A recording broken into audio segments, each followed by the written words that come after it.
Alors nous allons prier. Nous allons recommander ce moment entre les mains du Seigneur. Tendre Père, Dieu de toute gloire, Dieu éternel, Dieu d'amour, ton amour est éternel. Oui, tu es le Dieu qui ne change jamais. Tu es le même hier, aujourd'hui et éternellement. Tu es le rocher des âges, l'ancien des jours. Tu es le Dieu qui a suscité ton Fils Jésus-Christ afin qu'il vienne racheter nos péchés par la mort ignominieuse à la croix de Golgotha. Grâce à la mort de Jésus, oui, l'Église a vu le jour. Et depuis que Jésus est ressuscité d'entre les morts et qu'il est parti au ciel auprès de son Père pour intercéder pour nous, oui, l'Église continue toujours de croître. L'Église a toujours, oui, des serviteurs, des servants pour pérenniser l'œuvre que le Seigneur Jésus a accomplie ici-bas. Que le nom de Jésus soit béni ce matin. Que le nom de Jésus soit élevé ce matin. Que le nom de Jésus soit glorifié ce matin. Parce qu'il vit, il règne tous les jours dans nos vies et dans son Église. Au nom de Jésus. Amen. Amen. Gloire à Jésus. Alors, le thème qui nous réunit ce matin, c'est le serviteur. Le serviteur du serviteur. Hein? Le serviteur du serviteur de Dieu. Quel impact pour l'Église du 21e siècle? Alors, c'est cette réflexion que je voulais partager avec vous. Parce qu'aujourd'hui, quand nous voyons l'Église est en crise. Elle est en crise depuis le sommet. Il y a une bataille spirituelle qui a commencé depuis le sommet. Il y a un désordre qui a commencé depuis le sommet. Il y a un vandalisme spirituel qui sévit au sein du corps pastoral. On ne sait même plus qui est qui fait quoi dans l'Église de ce siècle. Donc je voulais partager cette réflexion avec vous. En m'appuyant premièrement sur la nature, le caractère de la collaboration entre pasteurs. Y a-t-il aujourd'hui un vrai collaborateur du serviteur de Dieu? Est-ce qu'il y a un vrai collaborateur aujourd'hui? Quelqu'un qui sert Dieu auprès d'un autre serviteur. Est-ce qu'il y en a aujourd'hui? Est-ce qu'on peut trouver aujourd'hui dans l'Église des Josué, des Élisée, des Tite, des Timothée? Est-ce qu'on peut les trouver encore aujourd'hui dans l'Église? Et c'est là que va tourner ma réflexion. Alléluia. Je dis Alléluia. Donc, lorsque j'ai mis à cœur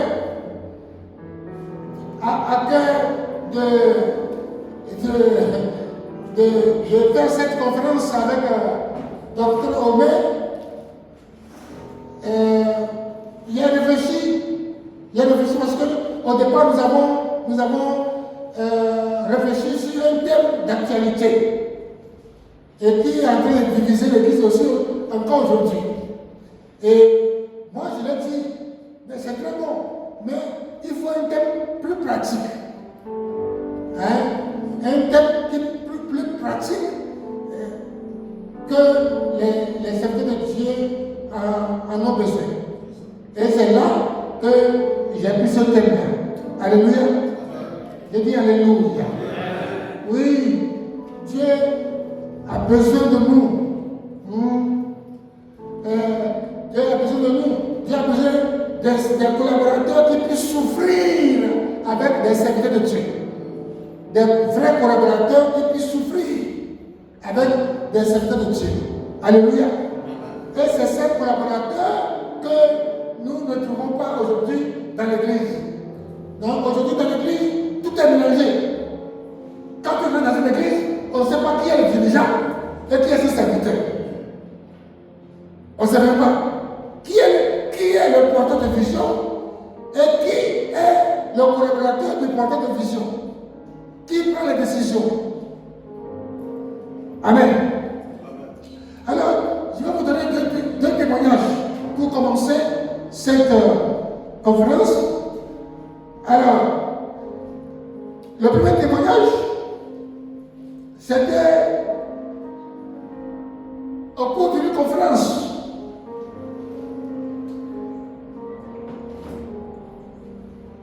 Et l'un des modérateurs montait sur la chaire et il a dit, en introduisant l'homme de Dieu, Billy Graham, il a dit, c'est un grand privilège pour moi d'introduire l'homme de Dieu, Billy Graham. Pourquoi? Parce que je suis le plus jeune de son équipe et je n'ai que 20 ans de service, 20 ans de service à ses côtés. Voici comment il est introduit. Alors, en introduisant l'homme de Dieu, alors son petit reconnaît sa place. Et que moi, je n'ai que 20 ans de service à ses côtés. Donc, il reconnaît sa place. Et c'est ce qui nous manque aujourd'hui. Les collaborateurs orgueilleux, égoïstes, il y en a plein aujourd'hui dans l'église. Et il y a des collaborateurs qui veulent dépasser le porteur de vision. Le collaborateur qui veut faire croire aux membres de l'église que lui, il a plus d'onction que son père. C'est de ça que je veux parler. Alléluia. Donc, un bon collaborateur trouve que c'est un privilège pour lui, privilège qu'il lui a accordé, que d'introduire son pasteur après 20 ans de service, qu'il obtient un tel privilège. Quelqu'un qui a déjà 20 ans de service obtient un privilège pour présenter son père, son pasteur. Alléluia. Ah, c'est un drame que de trouver de pareils hommes dans nos assemblées. Un drame de trouver pareils hommes dans nos assemblées. Quand tu les vois, ils sont orgueilleux. Bon, ce que je vais vous parler ce matin, c'est l'homme de Dieu. C'est l'homme de Dieu. Bon, c'est l'homme de Dieu. Bon, veillez à acclamer le Seigneur. Mais ça, c'est de l'égoïsme. Il faut respecter le pasteur qui est établi sur toi. Amen. Il faut respecter le pasteur qui est établi sur toi. Amen, amen. Et le deuxième exemple. Le deuxième exemple vient du ministère de l'homme de Dieu, Maurice Serlot. Vous le connaissez tous, non? Voilà. Donc, cet homme de Dieu, remarquable, un patriarche de plusieurs ministères au travers le monde, au cours d'une conférence où il faisait le service, il s'arrêta. Il s'arrêta comme en quête d'inspiration. Et à l'instant même, l'homme qui jouait au piano se mit à chanter une note de musique. Et Maurice Léon se tournant vers lui et lui dit, comment tu as su que c'est ce cantique-là que moi je voulais chanter? Alléluia. Il faisait le ministère à un certain moment. Alors, il cherchait un cantique. Et voilà qu'au moment où lui cherchait son cantique, le pianiste commence à chanter le même cantique. Alors, il s'est tourné vers lui et dit, mais petit, comment tu sais que c'est ce cantique-là que je cherchais? Et voici la réponse du pianiste.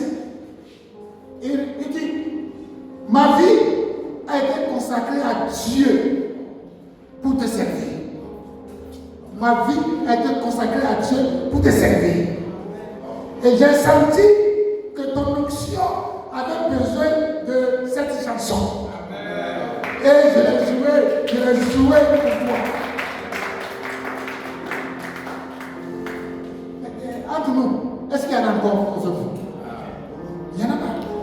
Au moment où le pasteur est en train de prêcher, et lui, il est sur son piano, il fait autre chose ou bien il sort carrément. Vous allez voir que dans nos églises, ce sont le groupe de louanges, qui tuent nos ministères. Parce qu'ils ne prient jamais. Quand le pasteur commence à prêcher, ils sortent.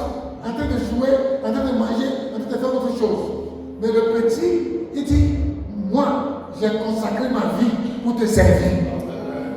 Mais, pas pour servir Dieu, pour te servir. Mais quand on dit ça aujourd'hui, on dit non, toi tu es qui, on va te servir. Alléluia. Mais le Dieu là, Dieu là, qui le voit? Personne ne voit Dieu. Mais on sait l'homme à travers, on sait l'homme. Et l'homme là représente Dieu. Mais regardez, quand Élisée suivait Élie, arrivé à un moment, Élie s'est tourné vers Élisée, il le regarde et dit, mais qu'est-ce que je peux faire pour toi? Il n'a pas dit, qu'est-ce que tu veux que Dieu fasse pour toi? Il dit, qu'est-ce que tu veux que je fasse pour toi? C'est important de croire à nos pasteurs. C'est important de dédier nos vies aux serviteurs de Dieu. Alléluia. J'ai dit Alléluia. Gloire à Jésus.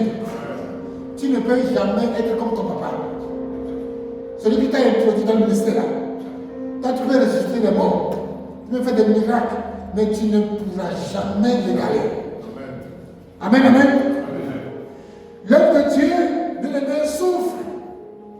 Non pas par le fait que Dieu a du mal à se trouver ses leaders. Nullement.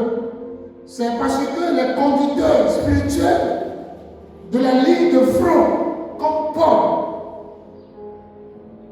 Paul nomme dans Éphésiens chapitre 5, verset 11, ont un grave problème. Celui de se trouver des vrais collaborateurs dans le ministère. Celui de trouver des hommes et des femmes qui ont pris conscience de leur vie consacrée à Dieu pour être des serviteurs d'un serviteur de Dieu. Vous qui finissez votre formation, c'est possible que certains parmi vous puissent aller payer leur œuvre, mais d'autres vont travailler avec un serviteur de Dieu. Quel sera ton comportement envers cet homme de Dieu? Quel sera ton comportement? Et c'est ce que nous cherchons aujourd'hui. Les enfants que nous avons aujourd'hui, ils cherchent seulement les fautes de leur père. Papa n'a qu'à commettre une faute en même temps et puis ils sont dessus.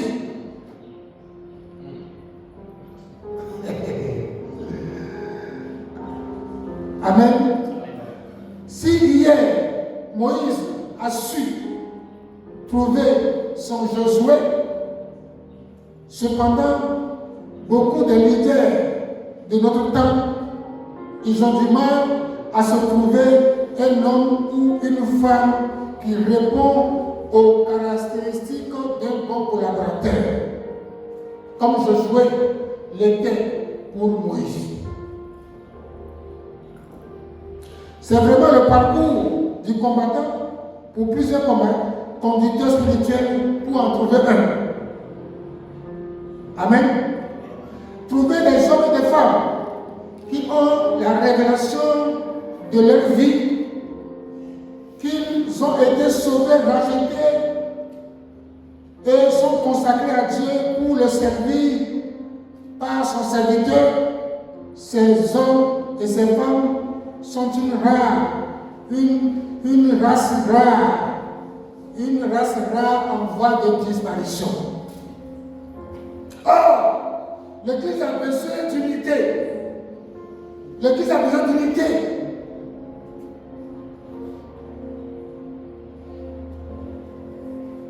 Pour aller loin. L'Église a besoin d'unité. Un serviteur uni au serviteur de Dieu. Gloire à Jésus. Amen. Bien-aimé dans le Seigneur, j'ai été très touché par un autre témoignage de la fidélité à l'homme de Dieu, d'un jeune frère qui est dans l'équipe, d'un collègue dans le ministère. Il s'engageait avec une jeune fille fiancée. Ce collaborateur de mon ami s'engageait avec une jeune fille fiancée. Il prit le soin, avant tout, de dire à sa choisie le principe de sa relation avec son pasteur. Le principe de sa relation avec son pasteur. En ces termes, je voudrais que tu saches qu'en venant dans ma vie, moi, je suis consacré à servir mon pasteur. Il faut que tu saches, qu'en venant dans ma vie, là, moi je me suis consacré à servir mon pasteur. Donc, il a averti déjà la femme avant le mariage. Alléluia. Gloire à Jésus. Donc, il va encore plus loin pour bien faire comprendre à sa fiancée le degré de sa consécration en tant que serviteur de Dieu. Dit, Dieu m'a dit de me consacrer à lui pour être son domestique. Si tu ne peux pas comprendre l'extrême responsabilité que j'ai dans la vie de cet homme de Dieu et ma manière de me comporter vis-à-vis de lui, je pense que notre relation n'aura pas de raison d'être.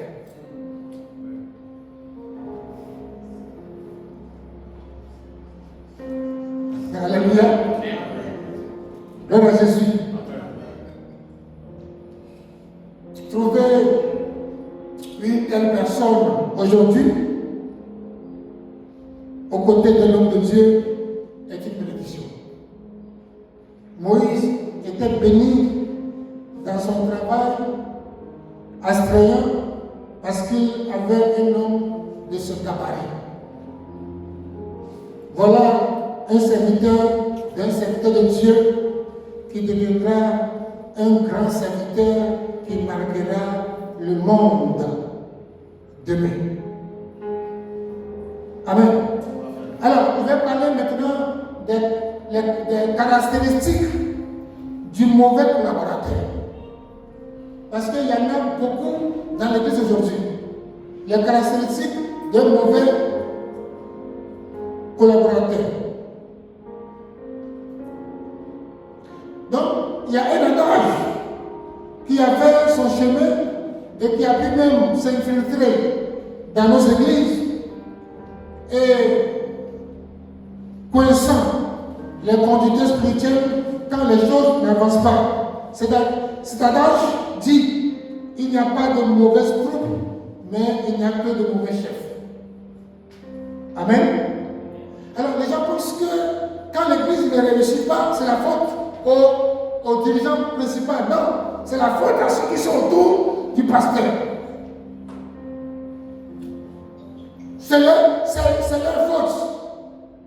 Parce qu'ils n'ont pas compris la vision de leur pasteur. Et de deux, ils n'ont pas consacré à leur vie pour servir ce pasteur-là. J'ai vu une jeune femme, servante de Dieu en France. Elle m'a dit, moi je n'arrive même pas, il n'y a pas de connexion entre moi et mon pasteur. Et je lui ai dit, le jour où tu vas connecter ton esprit avec l'esprit de ton pasteur, les portes vont s'ouvrir. C'est parce que tu ne peux pas recevoir la bénédiction de l'homme de Dieu si tu ne l'aimes pas.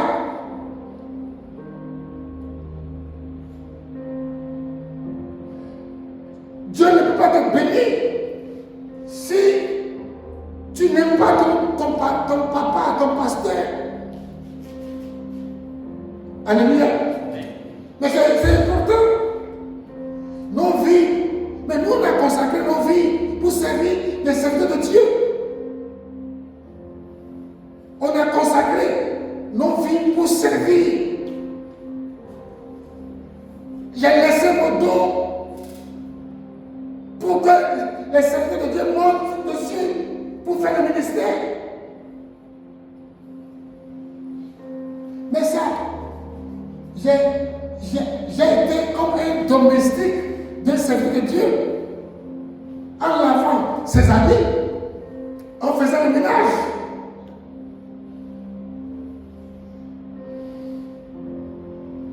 Et il a prophétisé sur moi. Un jour, il passait et puis il m'appelle Albert.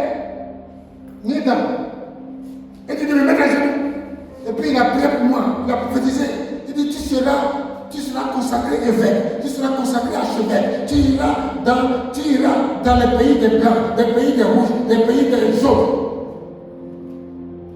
Et tu vas gravir tous les échelons. Et quiconque s'élèvera contre toi, Dieu va le maudire.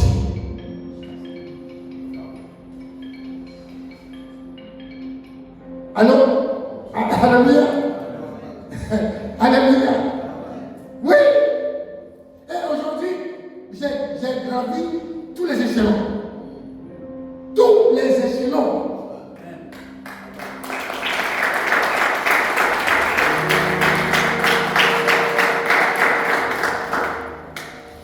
C'est parce que je me suis consacré pour servir l'homme de Dieu. Alléluia. Ne vous précipitez pas. Servez l'homme de Dieu d'abord. Servez votre papa d'abord. Soyez des collaborateurs qui ne souffrent d'aucune contestation. Amen. Alors, dans l'Ancien Testament, nous trouvons le type de mauvais serviteur de Dieu.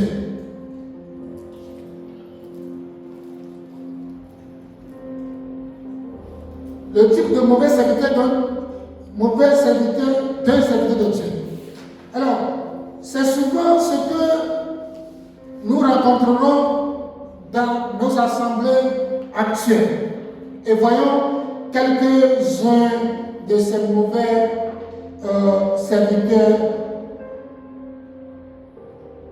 serviteurs de Dieu. Alors, vous connaissez tous, le premier c'est Géasi. Vous connaissez tous, le premier c'est Géasi. Dans 2 Rois, chapitre 5, verset 15 à 17, 2 Rois, chapitre 15, chapitre 5 plutôt, chapitre 5, verset 15 à 17 et chapitre 19, et verset 19 à 27. Je reprends. 2 Rois chapitre 5, verset 15 à 17 et verset 19 à 27. Alors, Géasi est un type de mauvais serviteur de Dieu. Un mauvais serviteur du serviteur de Dieu. Élisée n'était pas un mauvais conducteur, mais nous voyons qu'il avait à ce côté un mauvais collaborateur.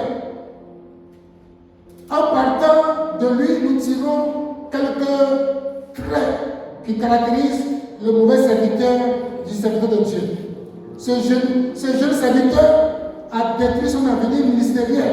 Or, il était à côté d'un puissant serviteur de Dieu qui avait un grand héritage charismatique à lui léguer. Alors,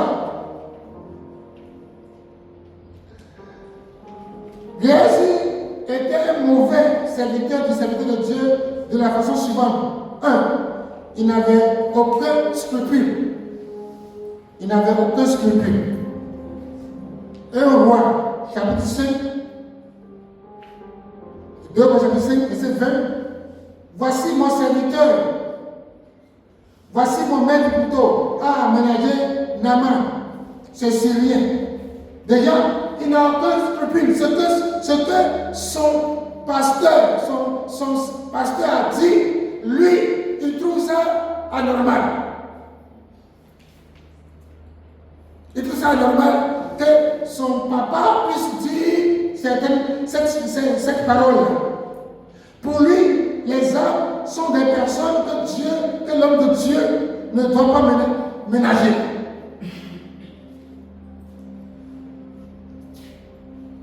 Il faut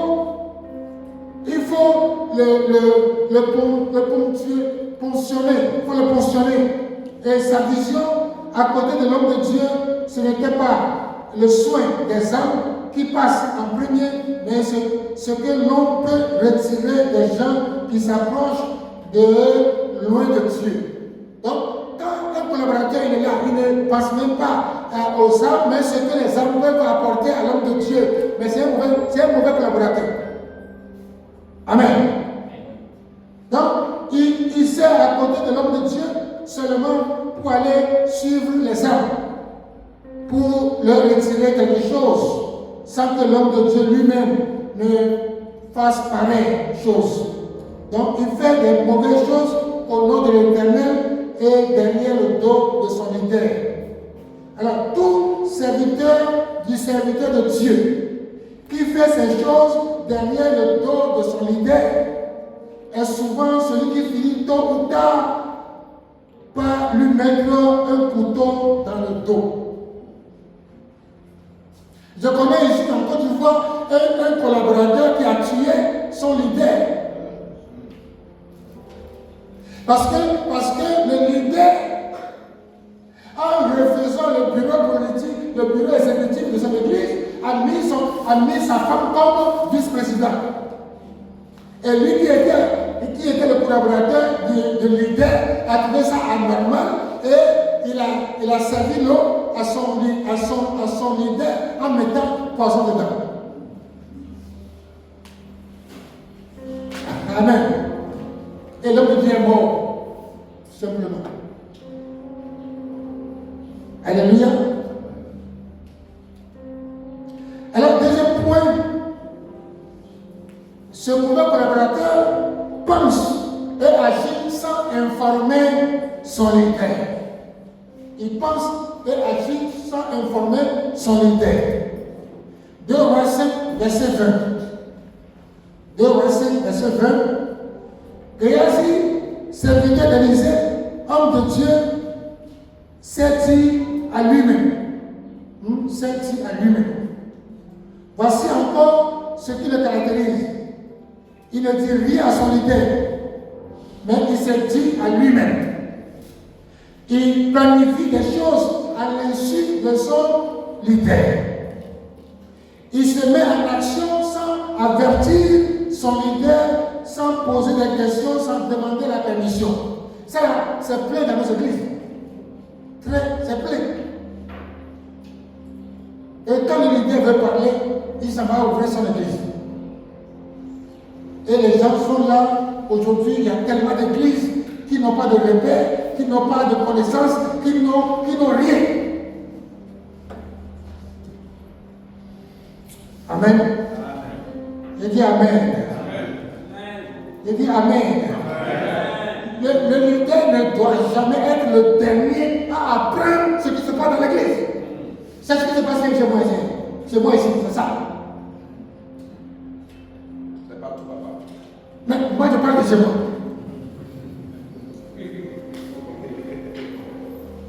Je parle ici.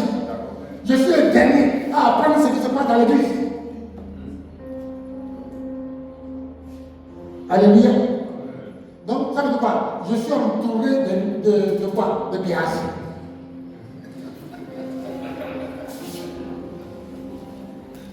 Alléluia. Mais ils sont en train de changer quand même. Ils sont en train de changer. Alléluia. Troisième point, ils courent toujours derrière les riches partenaires. Voilà. Alors, ils sont là seulement. C'est celui qui vient à l'église et qui dit non, je soutiens l'église avec 1 million. Ah là là. Alors, il court derrière lui. Et c'est moi, papa n'a pas d'onction, c'est moi qui ai l'onction. Alors, je vais prier pour toi. Amen, amen. 2 Rois chapitre 5, verset 21. Géasi courut après Naaman. Le leader lui-même ne court pas derrière les riches partenaires. D'ailleurs, Naaman s'est déplacé personnellement pour aller lui apporter l'offrande de sa guérison, alors que Géasi est tout le contraire de son leader.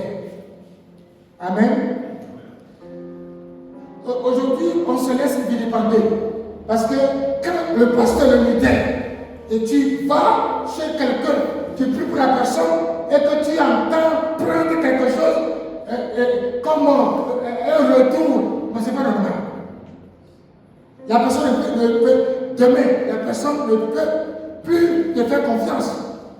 Quand tu pries pour quelqu'un, que tu demandes l'argent, regardez, mais la démarche de lui est vraiment biblique. Quand on a besoin de lui, il dit dites à Naaman de venir me voir. Aujourd'hui, c'est le contraire. Nous-mêmes, on court. On dit c'est le ministre. Parce que le ministre, il a l'argent. Non. Faites respecter Dieu. Alléluia.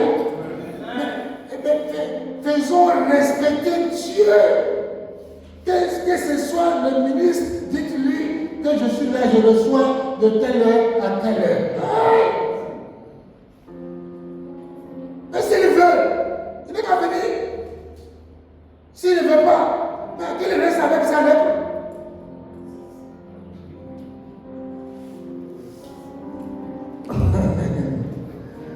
Alléluia. Gloire à Jésus. Géasi, le mauvais collaborateur, connaît toutes les adresses des membres de l'église.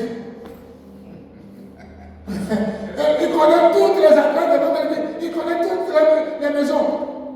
Alors que le pasteur lui-même là, il ne connaît pas. Qu'est-ce qu'on vit aujourd'hui? Nos collaborateurs font des deals derrière nous, sans qu'on sache. Alléluia. Quatrième point, Élisée, il est un menteur, un roublard. Et Géasi plutôt, un menteur, un roublard.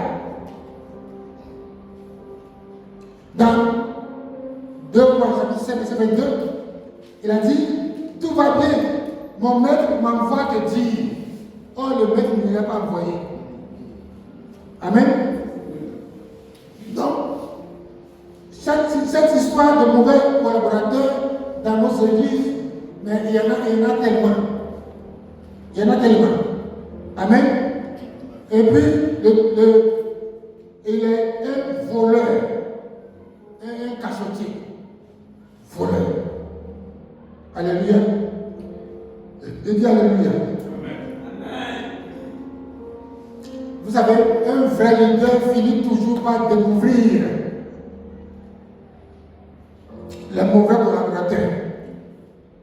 Quoi qu'il en soit, ils seront dévoilés et seront disqualifiés dans le ministère. Amen. C'était le cas de Géasi. Il a été dévoilé, disqualifié et maudit.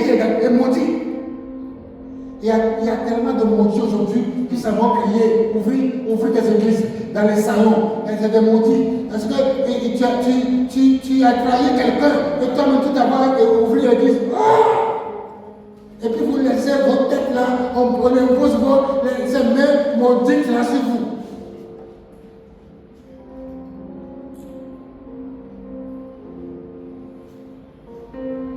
Vous savez, je vais vous dire quelque chose. L'avenir d'un serviteur, du serviteur de Dieu, est béni ou jugé par la bouche de l'homme de Dieu, dont il est le serviteur. La bouche du leader, soit il te bénit, soit il te donne, il te transmet la malédiction. Alléluia. Et dis Alléluia. Et puis le dernier point, c'est il est pressé d'accéder à la gloire du ministère. Aujourd'hui, quand les gens viennent donner un cadeau à ton père, toi tu es là, tu es jaloux. Donc toi aussi tu veux accéder rapidement à la même gloire que ton papa. Mais ton papa a payé un prix avant d'être là où il est. Il a payé un prix. Amen. Mais moi j'ai payé un prix. Moi j'ai dormi en bas des magasins. J'ai dormi en bas des magasins dans le pays, dans plus de 50 pays. J'ai payé un prix. J'ai mangé toutes sortes. Les vers de terre, j'ai mangé vers de terre. Vers de terre qui sortent dans la pluie. J'ai mangé ça. Mais j'ai payé un prix. En plein croisade, on m'a giflé devant toute une foule. Mais je n'ai pas dit non, parce qu'il m'a giflé et puis il doit partir. J'ai accompli une mission aux côtés de l'homme de Dieu. Ce n'est pas sa gifle qui va m'éloigner de la trajectoire de Dieu pour ma vie. Mais vous ne voulez pas souffrir, bien-aimés. Le ministère, l'appel, c'est la chose la plus difficile. Mais aujourd'hui, on veut accéder à la gloire rapidement, avoir des portables de dernier prix, avoir des voitures. Non! C'est ce qui a tué le ministère de Géasi. Alléluia. J'ai dit Alléluia. Ouais, quand vous lisez le verset 26, les deux versets, Élisée disait, est-ce le temps de prendre de l'argent et des vêtements, puis des oliviers, des vies, des brebis, des bœufs, des serviteurs et des servantes? Il dit, est-ce le temps? Est-ce le temps? Est-ce le temps d'aller ouvrir ton église? Est-ce le temps? Alléluia. Gloire à Jésus. Lorsque Moïse sentant sa mort venir, il demande à Dieu qui me remplacera. Dieu dit, c'est Josué. Mais Josué n'est pas entré dans le ministère de n'importe quelle manière. Si vous avez vos Bibles, lisons Nombres chapitre 27, verset 15 à 23. Vous allez voir la manière de comment plutôt Josué a accédé au ministère en remplaçant Moïse. Alléluia. Et dit gloire à Jésus. Amen. Mais Géasi n'accepte pas cela.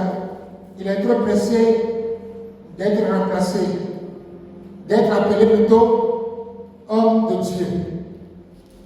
Et il est fatigué, qu'on l'appelle collaborateur, qu'on l'appelle boy, le serviteur. Il veut aussi accéder à l'homme de Dieu. Alléluia. J'ai dit Alléluia. Oui, il veut qu'on l'appelle apôtre des nations, prophète des nations. Il veut ça. Il veut déjà jouir des bœufs, la sape, bien appuyé. Alors, c'est ainsi qu'il a hypothéqué son avenir, son ministère. Alléluia. J'ai dit Alléluia. Alors que Josué est devenu participant de la dignité de Moïse, d'une certaine manière. Et c'est après qu'un acte a été posé par lui, par Moïse, donc il était le serviteur. Et savez-vous à quel âge Moïse est mort? Josué a entendu. Il servait simplement à tout cœur Moïse, son serviteur. Il n'est pas pressé, vu l'âge. Moïse ne mourait pas vite, mais il est là, il est derrière. Il ne mourait pas vite, il est derrière.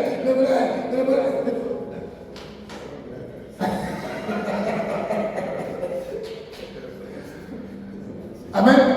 Mais ici, là, on est en train de compter les jours de l'homme de Dieu. On est en train de compter les jours, là. Voilà.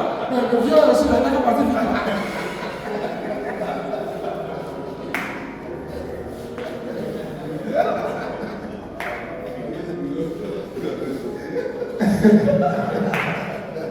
On a vu là, il crie trop.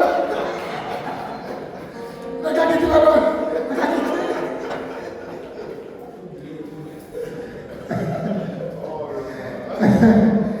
Alléluia. Gloire à Jésus. Oui.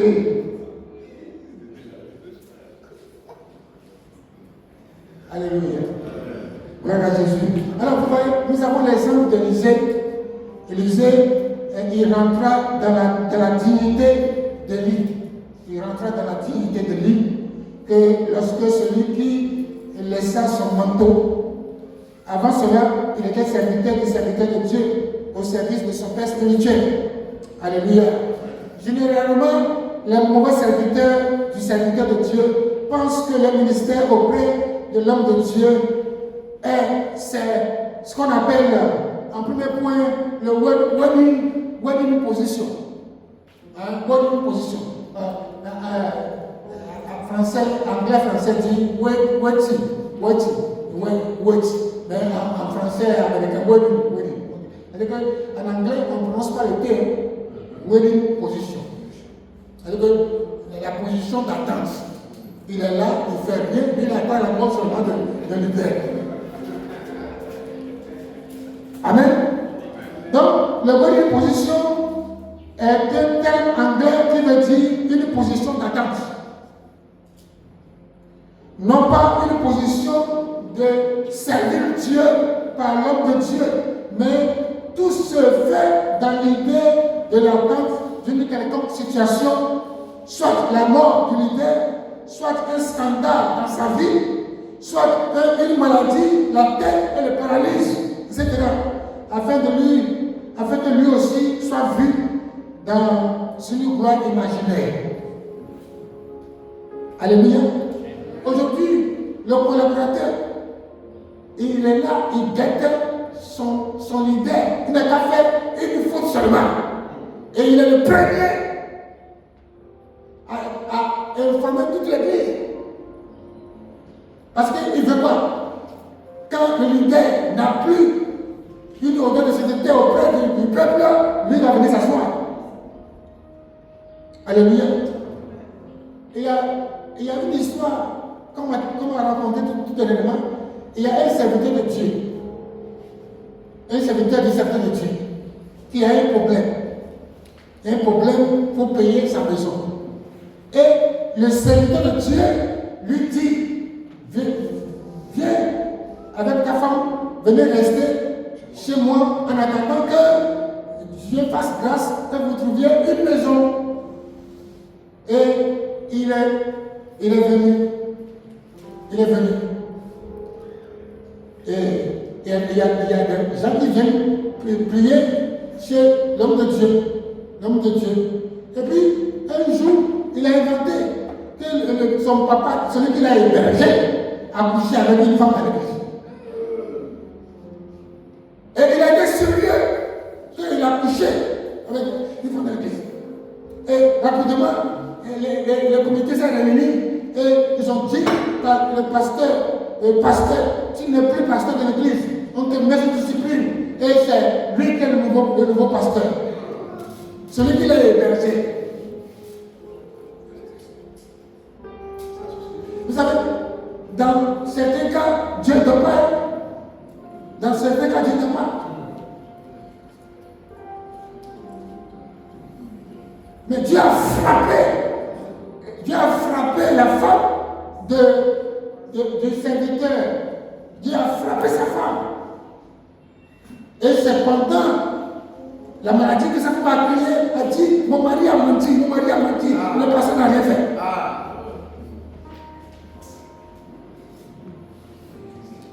Alléluia. J'ai dit Alléluia. J'ai dit Alléluia.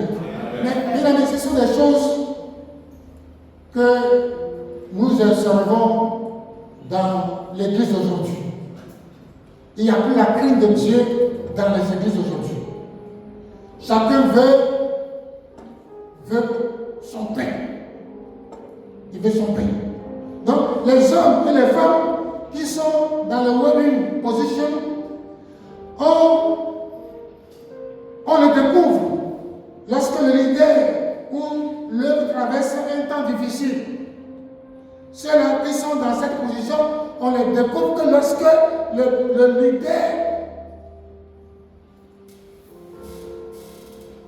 leader commence à être dans un temps difficile. Amen. Alors, quand la difficulté ou bien un problème vient sur le leader, alors c'est à ce moment que ces gens qui sont en winning position là commencent à se manifester. Or, nous remarquons que Josué n'a jamais vécu avec l'esprit de winning position.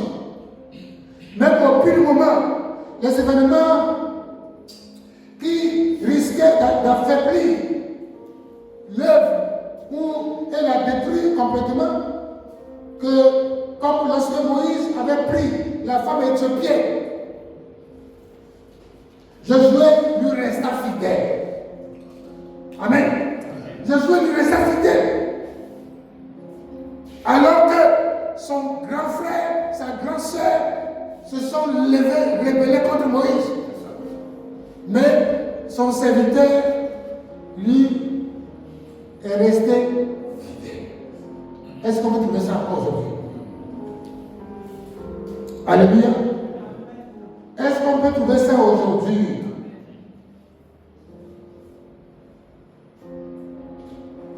C'est grave que les serviteurs du serviteur agissent de cette façon.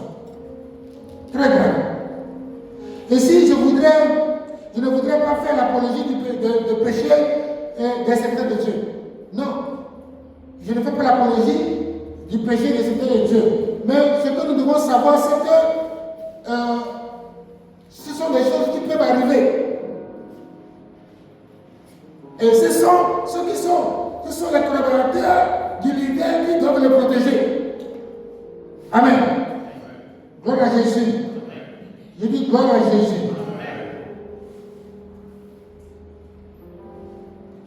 Avant la mort de Moïse, vous savez ce que Dieu dit et fait de la vie de Josué? Il en fait son successeur.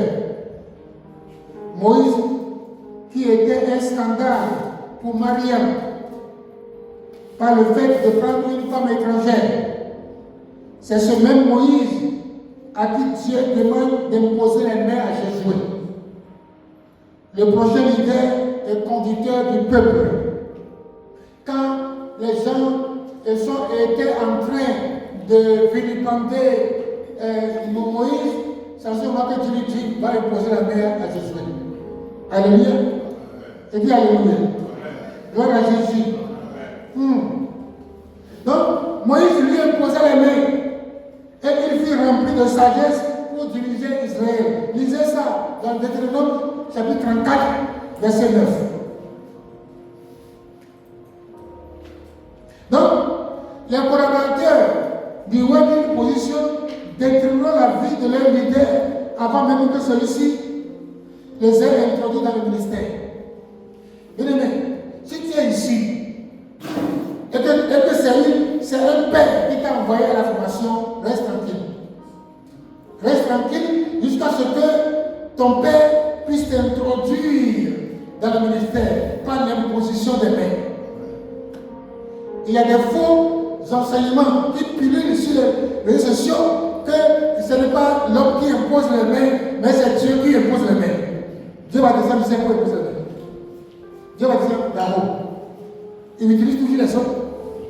Alléluia. Moi, ce n'est pas imposition des mains que je suis là, que je suis ce que je suis aujourd'hui. Amen. Je dis Amen. Gloire à Jésus. Gloire à Jésus. Deuxième position.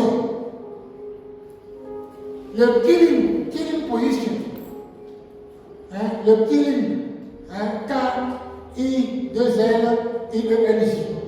Killing position. To kill, tuer. La position.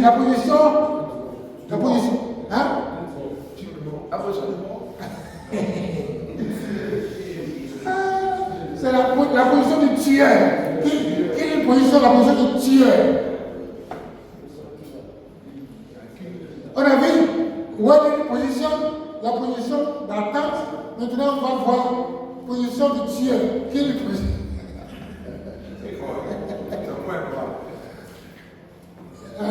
Quelle position? Mais c'est ce que moi je vis.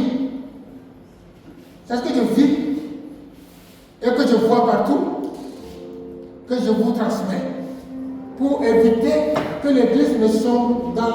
C'est la vision que moi j'ai reçue. Dieu m'a dit, suscite-moi une nouvelle génération qui s'appelle Dieu.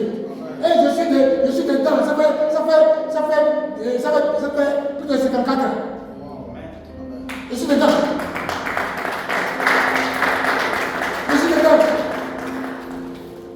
Et je dis toujours à ma femme, à maman, que je prie Dieu que rien ne puisse m'empêcher d'aller au ciel. Rien. Rien ne puisse m'empêcher d'aller au ciel.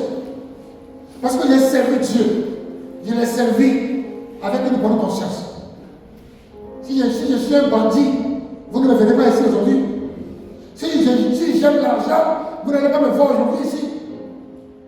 Si j'ai mis l'argent au devant de mon ministère, non, mais vous allez entendre comme vous attendez les autres là aujourd'hui.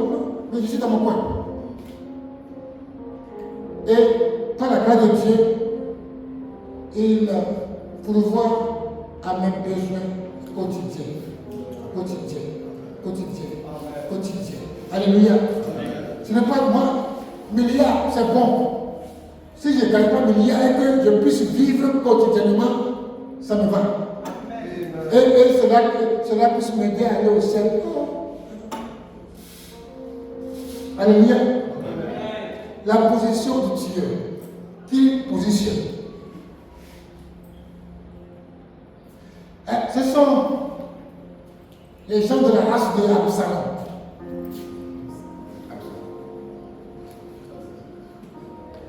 Cet enseignement-là, je l'ai préparé pour mes pasteurs. Je vais revenir, je vais les appeler, je vais les mettre en face à face, je vais les prendre dans 500.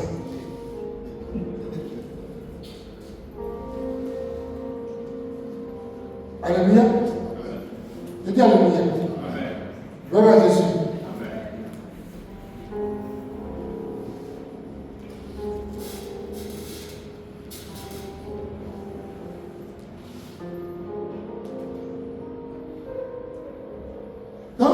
Les collaborateurs se positionnent aussi dans le quelle position.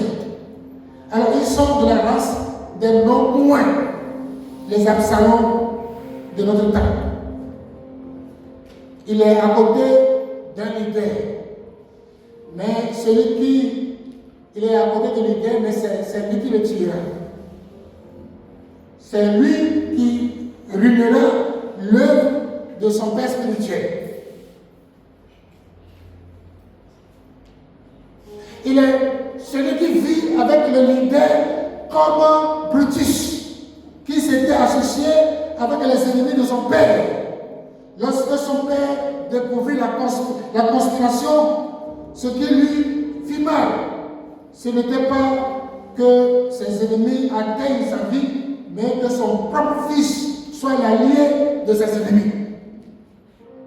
Dans sa déception, il s'écria en ces mots: Brutus, toi aussi mon fils. Brutus, toi aussi mon fils. Alléluia.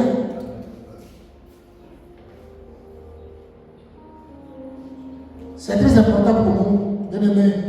L'œuvre des mauvais collaborateurs, c'est de tuer le leader dans le cœur des membres de l'Église. Ils sont prêts dans vos églises. Ils sont prêts, vos collaborateurs. Ils font tout pour vous tuer dans le cœur des membres de l'Église. Donc, papa, même là, vraiment, si je peux tout te dire, ce n'est pas bon. Alors, si je peux tout te dire, je suis papa là, papa, que tu vas comme ça là, tu vas penser que c'est un agneau, mais c'est un lion. C'est un gros loup.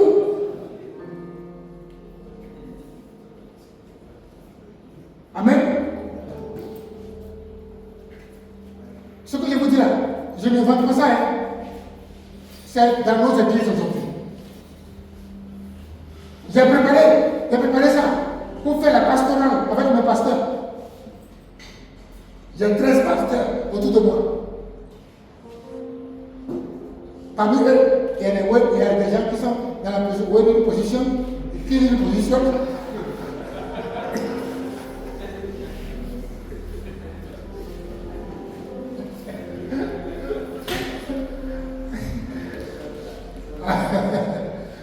Amen.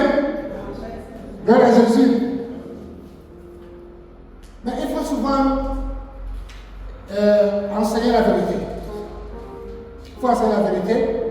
La vérité peut affranchir quelqu'un qui est dans l'une des positions. Souvent, tu vois, tu dis non, ça fait rien, mais ça fait quelque chose. Alléluia. Ah. Alors, c'est les gens qui sont dans la position, cette position-là, ils sont à la recherche de la petite bête. La petite bête. Et ils cherchent seulement une petite bête. Amen. Et ils s'opposent à tout ce que le leader peut prendre comme décision dans l'œuvre. Ils sont les premiers à décourager les brebis lorsqu'une nouvelle direction et orientation est prise. Et ils ne se limitent pas à là, ils feront tout pour que rien. Ils feront tout pour ne rien faire pour soutenir les options du conducteur. Au contraire, ils s'éloigneront pour soutenir leur thèse que ça ne marchera pas. Ce qu'elle peut pas dire là, ça ne marchera pas. Et il y en a jusqu'à d'autres disent que même papa ne m'écoute même pas là. Il ne m'écoute jamais. Il va t'écouter, c'est toi qui as la vision. C'est moi qui ai la vision. C'est moi qui je parle. Donc c'est toi qui es venu à cause de la vision. Bien-aimé, les gens, vous qui avez la vision, les gens qui viennent vers vous là, c'est la vision qui les attire. Quand vous prenez le livre de Néhémie a la vision de rebâtir les murailles de Jérusalem. Mais ce n'est pas lui qui a travaillé. Mais quand il est venu, il n'a pas pris le micro pour annoncer que tu m'as envoyé rebâtir. Non!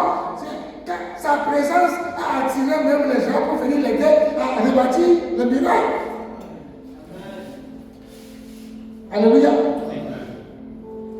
Ceux qui sont dans la position, et qui est une position, ils n'acceptent pas qu'on le discipline, qu'on le blâme. Je te laisse ton église là. Fais ton église. Il y en a beaucoup d'églises. Et puis il s'en va faire son église. Ceux-là, ils n'ont pas le cœur prompt à obéir aux ordres comme Josué le recevait de son père, Moïse.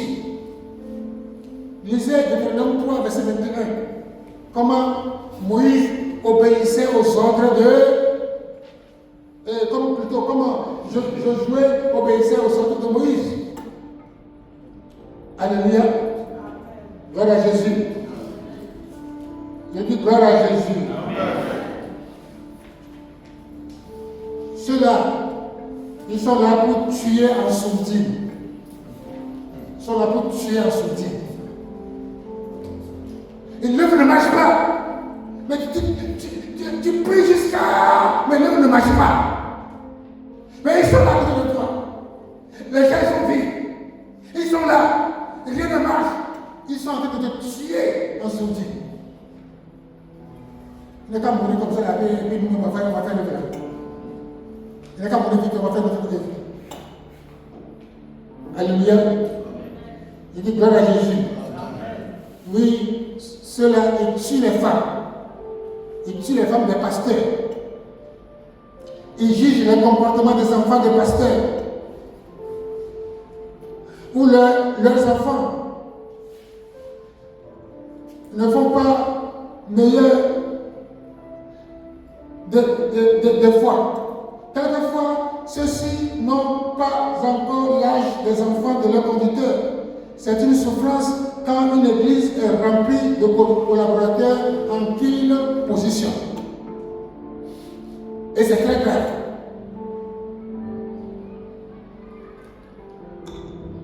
Et pourquoi c'est si difficile de trouver de collaborateurs?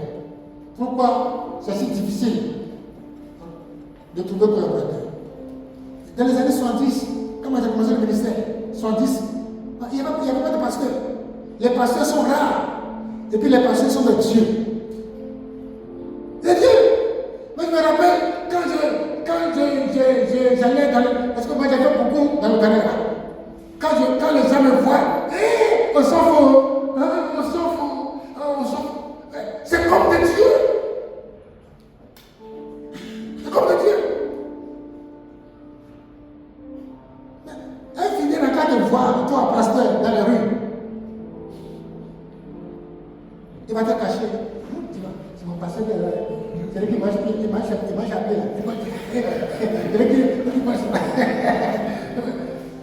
Parce que tu n'as pas de voiture.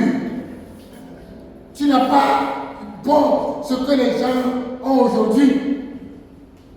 Et dites-moi, ils ont honte même comment ça s'appelle ton pasteur? Oh, laisse mon pasteur. Mais ils ont honte d'appeler le pasteur. Alléluia. J'ai dit alléluia. Pourquoi c'est si difficile? D'abord, un troisième point, troisième point. Pourquoi c'est si difficile de se trouver de collaborateurs? Vous allez poser la question. On va lire Luc, chapitre 6, verset 12 à 13. Prenez note, vous allez faire pastoral avec vos collaborateurs. Luc, chapitre 6, verset 12 à 13.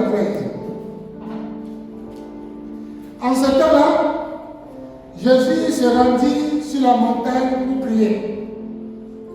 Et il passa toute la nuit à prier Dieu. Quand le jour parut, il appela ses disciples et il en choisit 12, auxquels il donna le nom d'apôtres. Je voudrais, à cette étape, bien-aimés dans le Seigneur, vous faire découvrir les éléments qui font que la difficulté à trouver un bon serviteur de Dieu soit un problème récurrent dans le ministère à ce siècle, au 21e siècle. Tant que nous n'aurons pas tiré les choses au clair, la quête du serviteur de Dieu restera un parcours de combattant. pour plusieurs serviteurs de Dieu. Les éléments suivants. 1. Le problème de généalogie. 1. Le problème de généalogie. Très important. Plusieurs personnes sont à côté du serviteur de Dieu dont on ne connaît pas la généalogie. D'où viennent-ils? Comment sont-ils devenus hommes de Dieu? Qui peut me dire ici sa généalogie spirituelle? Qui est ton père spirituel? De qui tu es né spirituellement? Tu sors des entrailles de qui? Tu sors des entrailles de qui? Et ton papa sort des entrailles de qui? Donc, il doit avoir une généalogie. Moi, au commencement, j'étais avec Sonia, docteur Sonia Kouaou. Après, j'étais avec Ampiakovi. Après, j'étais parti au Nigeria avec Benjamin Idaoza, où j'ai servi pendant 7 ans. Après Benjamin Idaoza, Sam Lay. Bishop Sam Lay. Donc moi j'avais une généalogie. Et puis les gens ont vu ça ici dans ce pays. Les gens ont vu que mon père spirituel est venu dans ce pays. Et il a encore mis la main sur ma tête. Mais toi, d'où sors-tu? D'où viens-tu?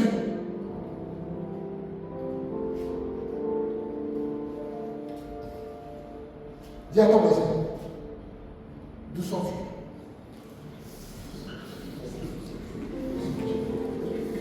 Affaire de paix spirituelle, ce n'est pas affaire d'âge, ce n'est pas affaire de richesse. Les gens pensent que si je m'en vais prendre un homme de Dieu riche comme père spirituel, je serai riche. Mais tu as menti. Mais il s'est battu pour être là où il est aujourd'hui. Il s'est battu pour être là où il est aujourd'hui. S'il est bandit comme toi, il ne serait pas là où il est aujourd'hui.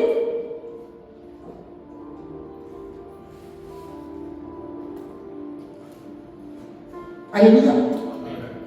Je dis alléluia. Moi j'ai une généalogie. J'ai une généalogie.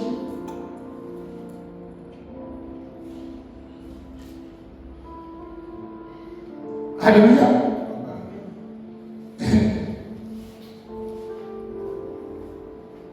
Quelqu'un qui a un témoignage flou.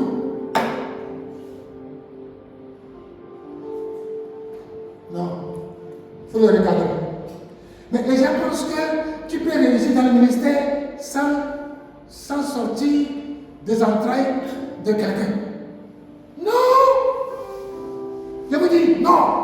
Vous ne pouvez pas réussir dans le ministère sans sortir des entrailles de quelqu'un. Jamais! Laissez ceux qui enseignent des faussetés sur les réseaux sociaux que Jésus a dit d'appeler personne père. Ils ne comprennent pas les exégèses. Ils ne comprennent pas les exégèses. Si Paul même a dit, vous pouvez avoir plus de milliers de mètres, vous n'avez qu'un seul père. 1 Corinthiens, chapitre 15, c'est ça non? Oui, 5 verset 15.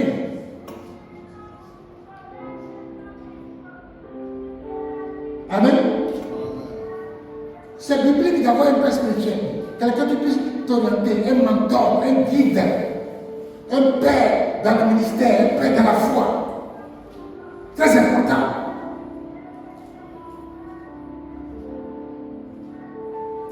Et c'est le drame des ramassis dans l'œuvre de Dieu, comme à l'époque de Néhémie, qui fit le dénombrement.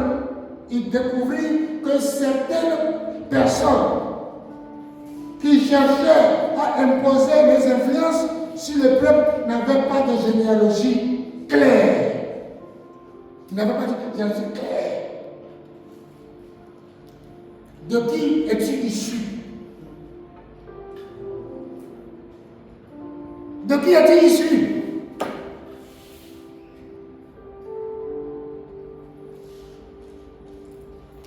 Vous n'êtes pas sorti des entrailles spirituelles de quelqu'un et c'est vous qui imposez les mains.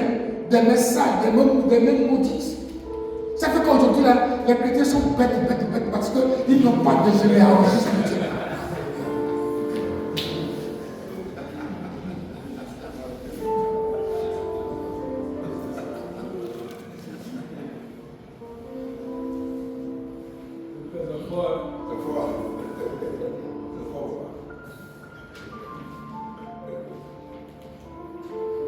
Amen.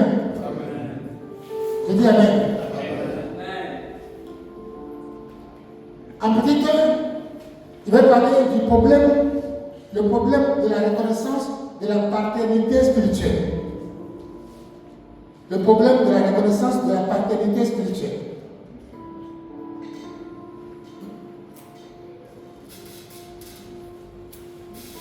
Et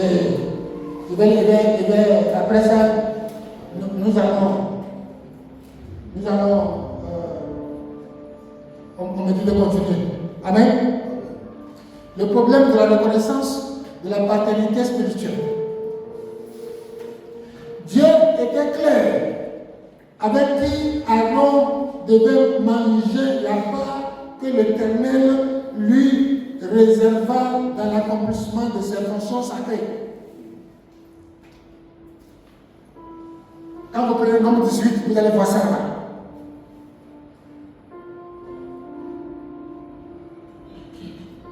C'était avec ses fils qu'il devait manger les dîmes et non avec les adversaires dans le ministère.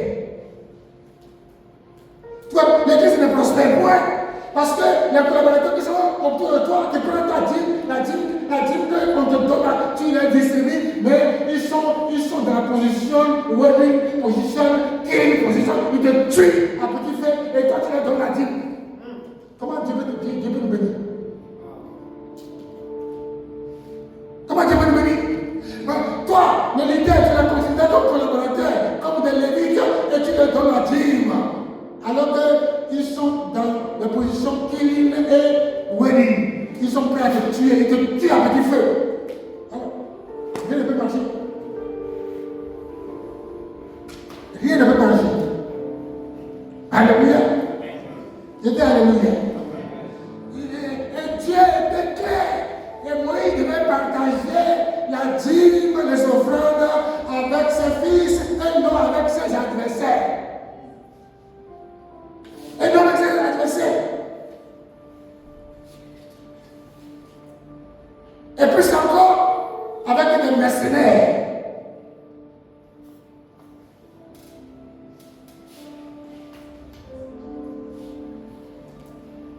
Alléluia. Élisée, lorsqu'il était serviteur de Dieu Élie, il l'appelait Père. Il l'appelait Père. Il reconnaissait sa filiation spirituelle. Il reconnaissait sa filiation spirituelle dans le ministère de l'homme de Dieu, Élie. Il l'appelait Père parce qu'il reconnaît être sorti de ses entrailles. Il appelle Père. C'est une filiation spirituelle. Alléluia. Que dire de Paul et Timothée? Alléluia. Les mauvais collaborateurs auront du mal à reconnaître une quelconque paternité spirituelle. Ils veulent être à vos côtés sans reconnaître votre paternité spirituelle dans leur vie et ministère. Même si le déclare généralement, c'est une affaire des lèvres, mais au fond de leur cœur, ils n'ont jamais été un fils. Alléluia. Et comment les découvrir? Comment les découvrir qu'ils n'ont jamais été un fils? Amen. 1. Ils confessent difficilement sinon jamais leur péché, en reconnaissance de leur autorité pastorale sur leur vie.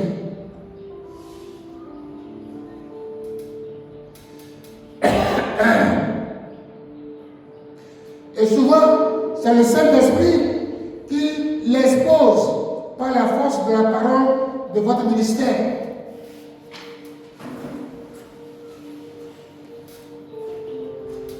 Amen.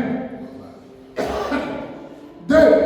Ils aiment accomplir que ce qui leur mettrait en vedette. Sans cela, ils feront beaucoup de choses à contre-cœur. Alors aujourd'hui, ils sont là. Le jour où tu leur dis, ah, faut prendre le micro pour prêcher cette semaine, tu vas les voir gesticuler sur l'autel pour montrer au peuple que je suis en onction. Alléluia. Mais il le faut à contre-cœur. Mais j'ai expérimenté ça ici. Il le faut à contre-cœur.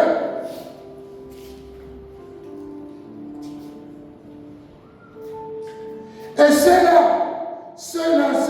dont je parle, ils ne vous protégeront jamais. Jamais. Ils ne vous protégeront jamais. Comme Josué a protégé Moïse. Un père, on le reconnaît comme un père. On le protège. On le protège. Alléluia. Je dis Alléluia. Je dis Alléluia. Quatrième chose, il murmure trop souvent pour des choses qui ne feront pas, des choses pour lesquelles il ne devait pas murmurer. Il murmure souvent.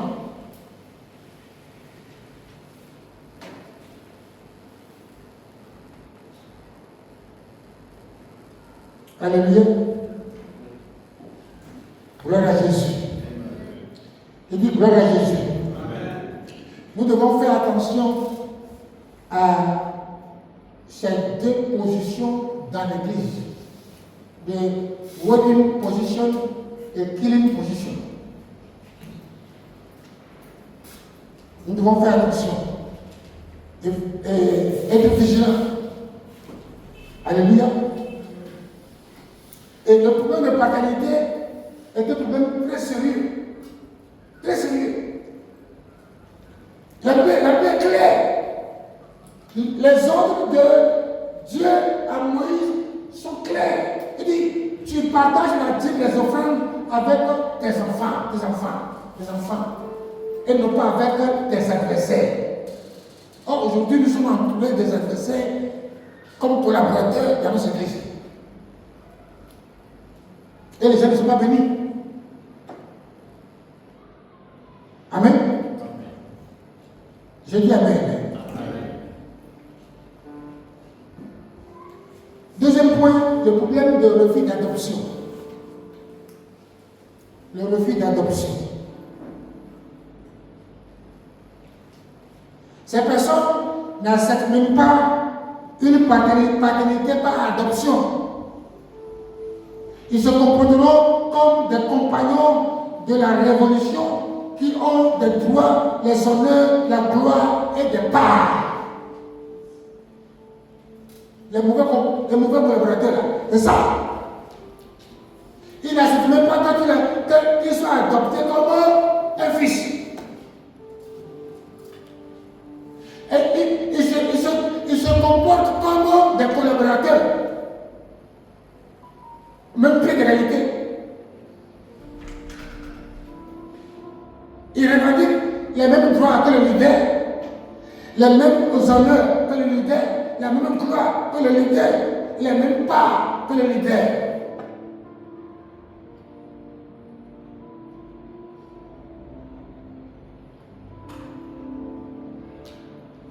Dieu avait dit à Abraham que ce n'est pas le fils d'Éléazar de Damas qui héritera de lui. C'est son fils qui lui donnera, même dans sa vieillesse, qui lui succédera. Donc, un bon collaborateur doit avoir le cœur d'un fils et non un concurrent.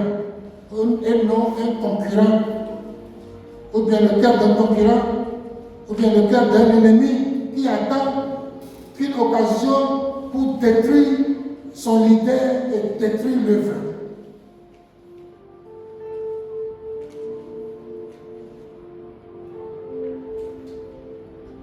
Il y a tellement de concurrents aujourd'hui. De concurrents. Je me rappelle, il y a un qui était venu un jour. Je dis non, papa et moi on a fait même école.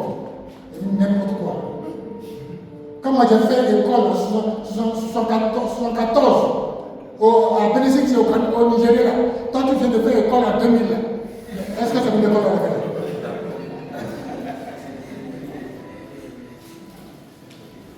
Alléluia. C'est pas même école.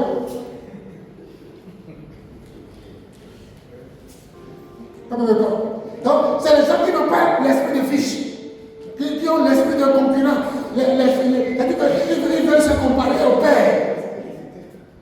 N'importe quoi.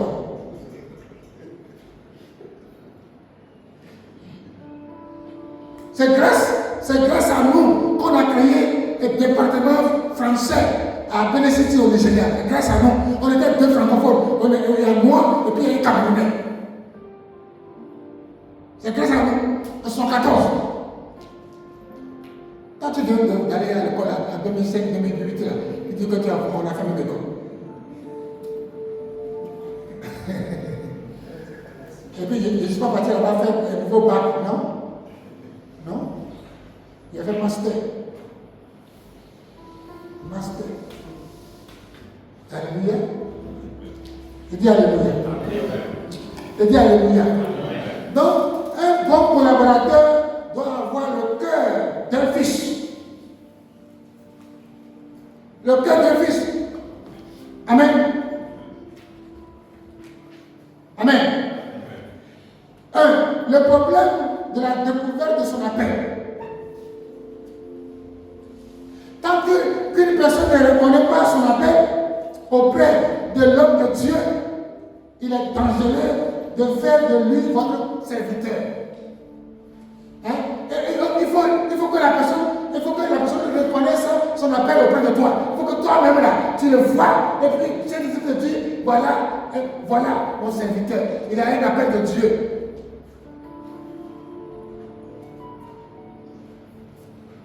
Mais si cet individu ne reconnaît pas son appel auprès de ton ministère, il est dangereux pour toi, pour ton ministère. Dangereux pour ton église. Alléluia. Élisée, quand Élie lui jeta le manteau sur lui, il sut que cela veut signifier pour le reste de sa vie. C'est pour le reste de sa vie. Quand Élie lui a jeté le manteau, alors il a pris ça, il sait que ça, c'est pour toute la vie. Il dit, laisse-moi aller dire au revoir à mes parents, puis je viens. Alléluia. Donc, c'est tellement important, bien-aimé. Celui qui ne connaît pas ta vision, qui n'a pas travaillé à tes côtés pendant des années, il faut me souvenir de cette mission-là. C'est un ennemi en cachette. C'est un ennemi dangereux pour ton ministère. Il peut te tuer pour prendre ta place. Il est dans la position clean position. C'est-à-dire une position de tueur. Quand tu prends ta voiture, tu t'en vas, il n'a qu'à mourir comme ça, et puis je vais prendre ton église. Parce qu'il est dans la position de tueur. Il a fait un rêve.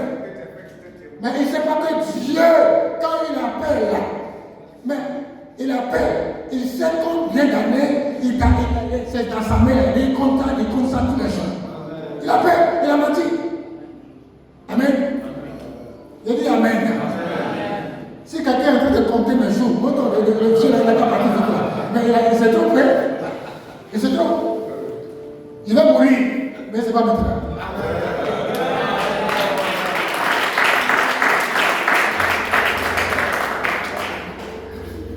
Amen. Gloire à Jésus. Amen. Oui.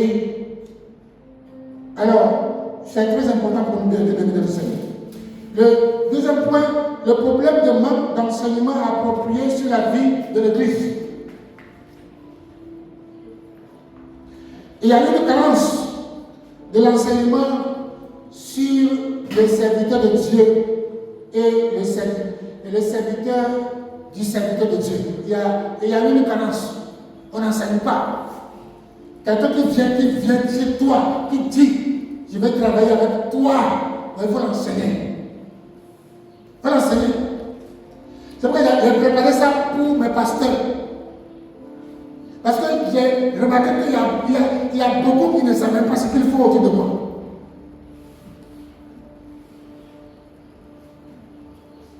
Et vous devez le faire de même. Pour les réveiller. Et qu'ils changent de position. Qui quitte les deux positions là? Où est une position? Ils sont là. Si c'est bon, c'est bon. Si on réussit, on réussit. S'il y a 100 membres, s'il y a 200 membres, s'il y a 2, il m'en fout. C'est ça. Ils sont dans cette position, ils veulent rien faire. Mais ils ont la bouche facile pour te critiquer. La bouche facile pour te tuer. La bouche facile pour parcourir les maisons des membres de l'Église. Or, les gens qui font ça là, ils n'ont jamais évangélisé une seule personne dans l'Église.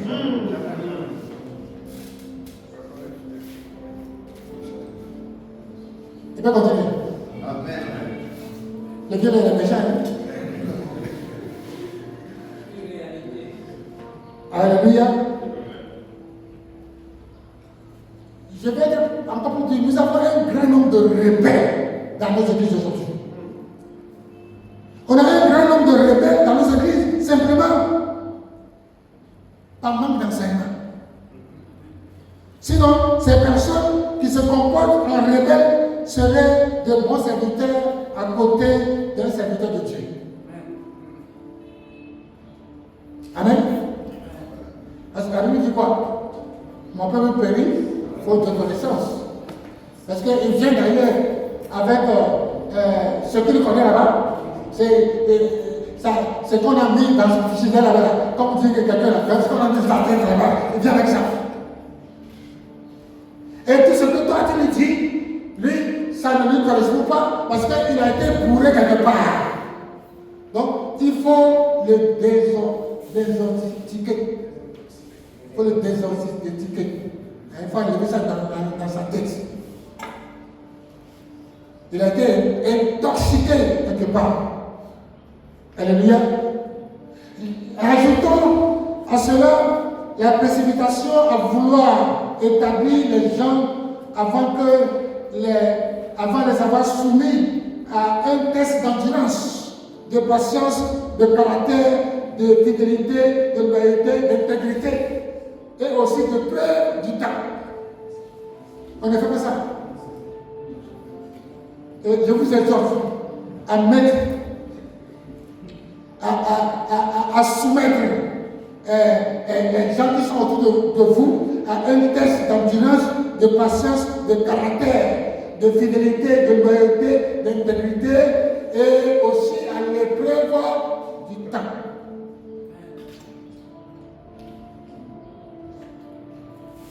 La Bible dit, la sagesse ne conseille-t-il pas qu'on éprouve l'homme? La sagesse ne conseille-t-il pas qu'on éprouve l'homme? Donc il faut qu'on éprouve ces personnes-là. Zacharie chapitre 13, verset 9. Dieu qui est omniscient éprouve toujours les hommes. Pourquoi un conducteur spirituel doit-il établir des collaborateurs par précipitation et sous pression des hommes? Les vrais Josué sont des hommes que les conducteurs doivent éprouver. éprouver. Ce que nous avons besoin aujourd'hui, ce sont des vrais Josué. Pas de Géasi, pas des Absalom, des Géasi, c'est des tueurs de ministère. Alléluia. Aujourd'hui, il faut que je le dise tout haut, tout le monde ne réussira pas sa vie en cherchant à être le leader principal. Tout le monde ne réussira pas sa vie en cherchant à devenir leader principal. Non. Non.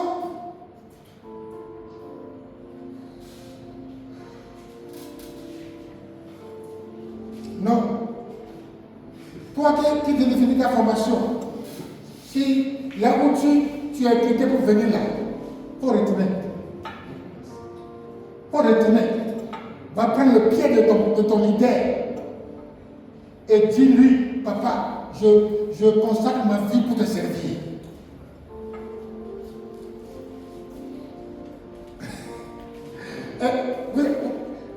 J'ai dit au départ, il y a un pianiste de Maurice Lelo. Maurice Lelo est en train de prêcher. Et puis arrivé à un certain niveau, il avait un cantique qu'il voulait chanter. Et il cherchait dans sa tête, comme je le fais souvent. Donc, il est en train de chercher. Et puis, de ce coup, le pianiste commence à chanter ce cantique-là. Et il est allé vers le pianiste. Il dit, comment tu as su que c'est cette chanson que je voulais chanter? Il dit, papa, j'ai prié, j'ai consacré ma vie pour te servir. Alléluia. Il dit alléluia. Est-ce qu'on peut trouver ça aujourd'hui? On peut trouver ce genre de collaborateurs aujourd'hui? Amen. Vous savez, la bénédiction du serviteur de Dieu est attachée à la réussite de l'homme de Dieu, du leader. Si le leader réussit, toi aussi tu vas réussir. Alléluia. Je dis alléluia. Par exemple, si moi j'ai réussi là, ceux qui sont autour de moi, c'est pour moi réussir. Si mes enfants, ceux qui se réclament de mes entrées spirituelles, réussissent ça, c'est le Père qui réussit aussi. C'est ça. Si le Père se retrouve dans la position de killing position, le Père se trouve dans la position de tueur, de tueur, comment son fils peut grandir? Alléluia. Quand tu mets un enfant au monde là, mais tu apportes ton éducation à cet enfant. Non pas pour que toi tu continues toujours à dominer sur l'enfant, mais pour que l'enfant puisse grandir et dominer sur toi, le papa. Parce que dans ta vieillesse là, c'est l'enfant là, que tu cherchais à tuer là, c'est lui qui va te nourrir. Alléluia. Je dis alléluia. C'est la même chose. Toi qui travailles avec un serviteur de Dieu et qui cherche à le tuer là, s'il meurt, tu mourras avec lui. Mais s'il vit, tu vis. S'il est béni, tu es béni. S'il est élevé, tu es élevé également. Amen, amen. Je dis amen, amen. Gloire à Jésus. Je dis gloire à Jésus.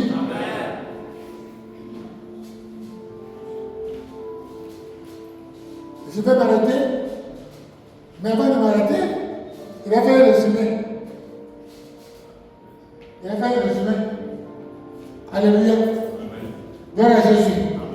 Oui, on a parlé, depuis le matin, on a parlé des points suivants. Nous avons parlé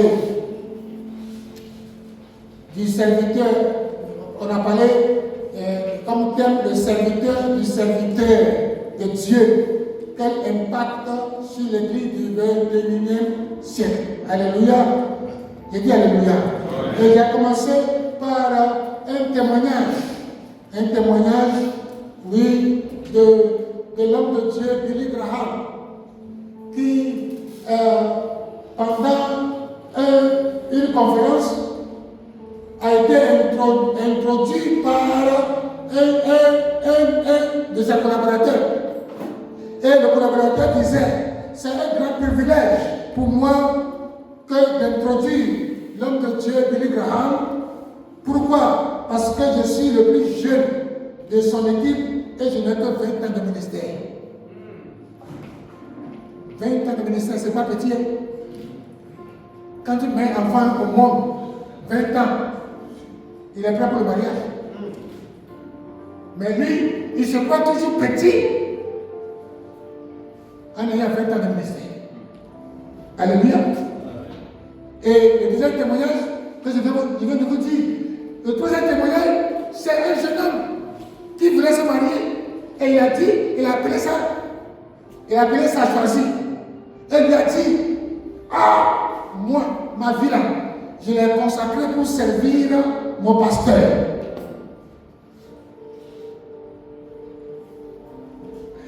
Et je lui dédie toute ma vie.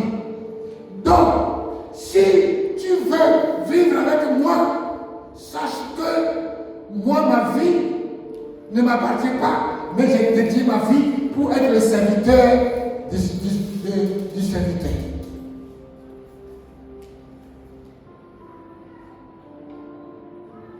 C'est rare qu'on voit ce genre de choses dans notre église aujourd'hui. Alléluia. Et nous avons vu les caractéristiques du mauvais collaborateur. On a parlé de Géasi.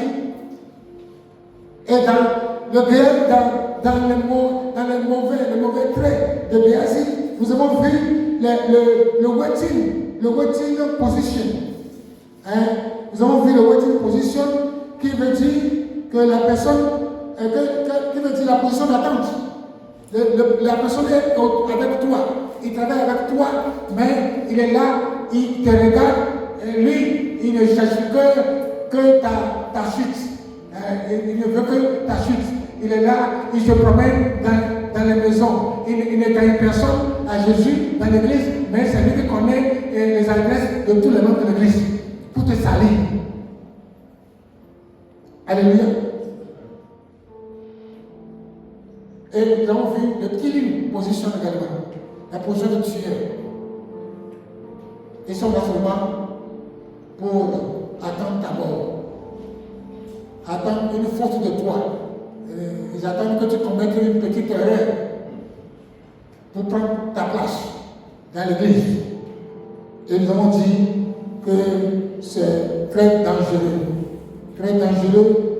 pour non seulement pour l'homme de Dieu, mais pour toi, le mauvais collaborateur. Alléluia. Gloire à Jésus. Donc, je voudrais m'arrêter là. Si quelqu'un a des questions à poser, nous aurons au moins une vingtaine, trentaine de minutes de questions à poser. J'ai parlé aussi de la généalogie. De la généalogie, très important. Un collaborateur doit avoir une généalogie spirituelle. D'où viens-tu? Comment tu es venu au ministère? Qui t'a encadré? Qui est ton père spirituel? Qui est le père de ton père spirituel? Et j'ai donné mon exemple. Que Dieu vous bénisse. Je dis que Dieu vous bénisse. Je dis que Dieu vous bénisse. Je dis que Dieu vous bénisse.